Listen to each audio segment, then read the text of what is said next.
Banyak sungguh yang mencari ilmu hari ini. Mereka membaca, menonton, mendengar, dari sekolah rendah hingga ke sekolah menengah.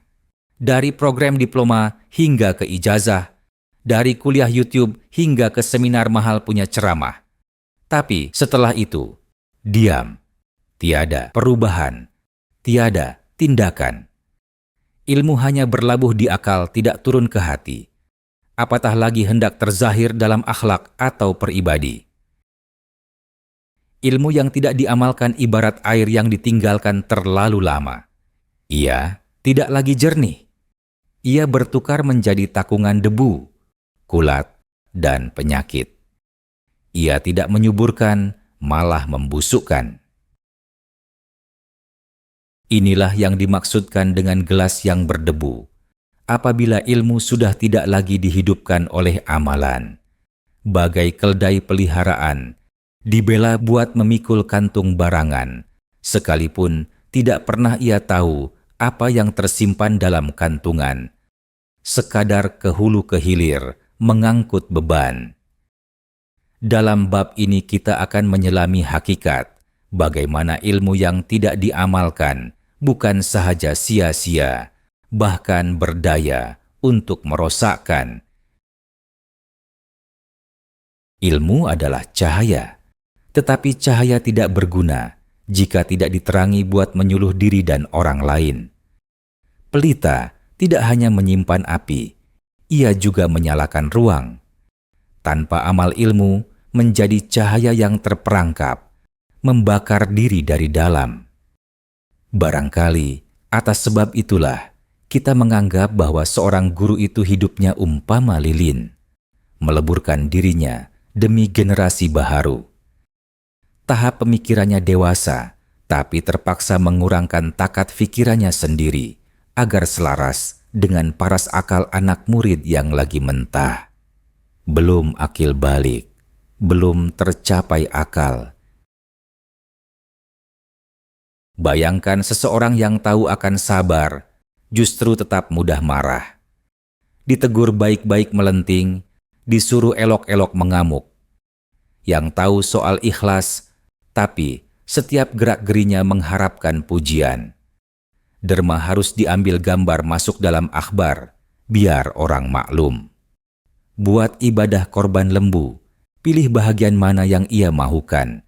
Selebihnya barulah disedekah. Yang tahu tentang adab, tetapi tetap kasar kepada ibunya. Diperintah basuh pinggan tertekan, dipaksa gosok gigi depresi. Lantas di mana ilmu itu sebenarnya? Inilah penyakit modern, yakni kesadaran tanpa penjelmaan, teori tanpa praktis, akidah tanpa ibadah, niat tanpa perbuatan, dan lagi ilmu tanpa amal. Manusia itu tahu, tapi enggan berbuat. Mereka mengutip ilmu, bukan menghayati. Mereka menghimpun, bukan mengalirkan. Mirip sebuah koleksi pribadi, cuma buat ditatap tika punya masa terluang. Debu muncul apabila sesuatu barang itu telah lama dibiarkan tidak disentuh, bukan disebabkan ia jahat, tapi karena ia kosong dan tidak digunakan.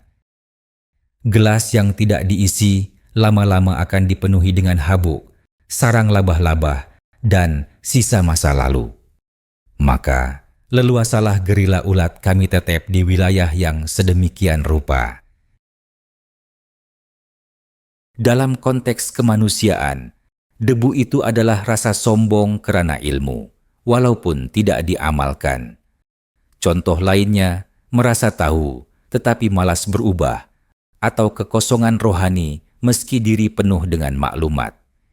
Ini lebih bahaya daripada tidak mengetahui, karena orang yang tidak tahu masih punya hasrat untuk belajar. Tetapi orang yang sudah berdebu, merasa cukup, merasa serba tahu, lalu menutup pintu penambah baikan. Maka, terlepaslah golongan seperti mereka ini dari naik taraf yang seterusnya. Akibat angkuh dan takbur, laksana akar yang mati pucuk, tak menumbuhkan batang, dahan, ranting, daun, bunga, serta buahnya. Setiap ilmu itu merupakan amanah. Dalam Islam, amanah itu akan ditanya dan dipertanggungjawabkan, bukan untuk sekadar suka-suka. Bukan berapa banyak yang kita ketahui, tetapi apa yang kita lakukan setelah kita mengetahui berkenaan sesuatu itu. Contoh mudah, kita tahu tentang pentingnya sholat tepat waktu, tetapi tetap melengahkannya. Kita tahu tentang adab berbicara, tetapi tetap menyindir dan menghina. Kita tahu tentang bahaya riba, tetapi tetap mencari alasan untuk menghalalkan. Ilmu yang tidak diubah menjadi tindakan, bukan sekadar sia-sia, juga menambah beban pada hari pembalasan nanti. Itu pun jika mereka masih percaya tentang akhirat. Semoga. Dan sekiranya kami menghendaki, niscaya kami tinggikan derajatnya dengan ayat-ayat itu. Tetapi dia cenderung kepada dunia dan menurutkan hawa nafsunya yang rendah. Maka perumpamaannya seperti anjing. Jika kamu menghalaunya dijulurkan lidahnya, dan jika kamu membiarkannya, ia menjulurkan lidahnya juga. Demikianlah perumpamaan orang-orang yang mendustakan ayat-ayat kami. Maka ceritakanlah kepada mereka kisah-kisah itu, agar mereka berfikir. Surah Al-A'raf ayat 176.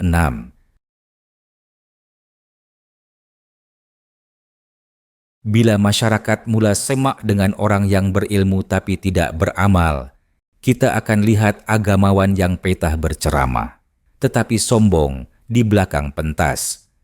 Aktivis yang pandai berbicara isu keadilan, tetapi mencabul prinsip dalam diam.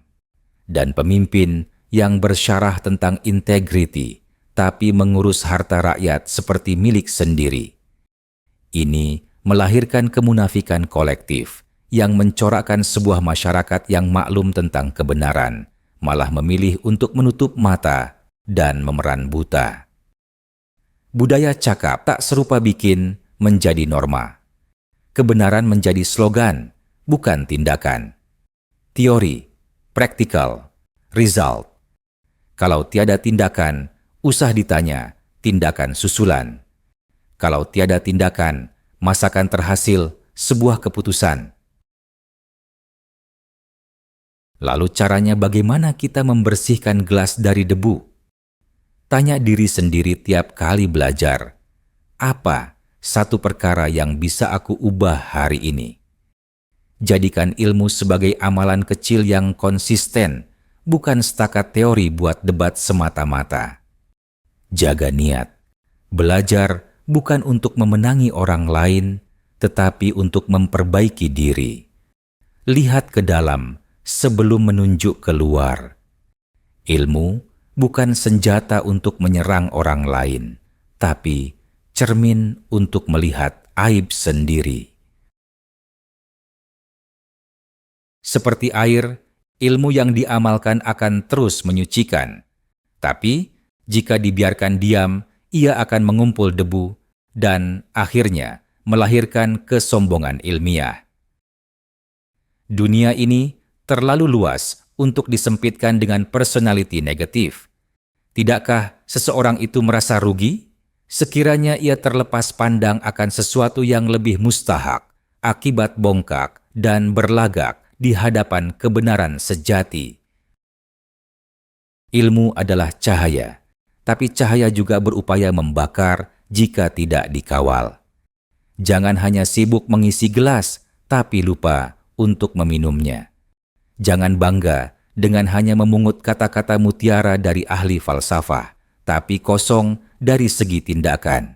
Tak berbuat apa-apa demi baik pulih atau naik taraf pada diri. Kerana ilmu yang tidak diamalkan hanyalah hiasan di rak, cantik di mata, tapi kosong di jiwa. Bukankah ini adat suatu bangsa? Mereka menjadikan kitab suci sebagai perhiasan pada dinding rumah, menjadikan ia alat sumpah dalam mahkamah, menjadikan ia sebagai hantaran dalam perkahwinan. Apakah mereka memahami intipati sebenar kitab itu? Apakah hukum-hukum di dalamnya 100% telah ditegakkan?